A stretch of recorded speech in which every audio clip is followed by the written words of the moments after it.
Hi and welcome to this short tutorial, how to upload photographs to L8MS Risk.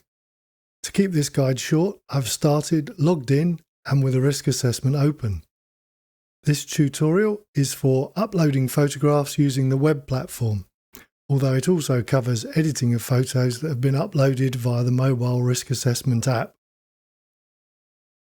To upload photos, click on the plus button, browse to the required location on File Explorer.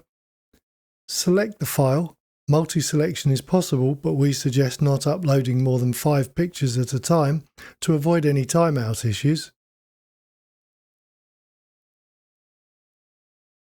If images appear the wrong way round, they can be rotated using this button.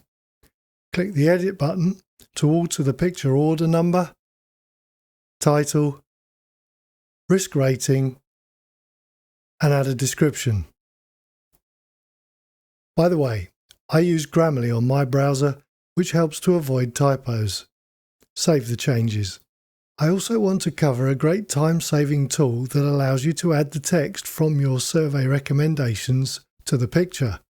This is a great way to ensure there are survey recommendations applicable to the photo and issue the same risk ratings. I trust this short guide has been useful. Let us know if you've got any questions via our contact page at l8ms.com.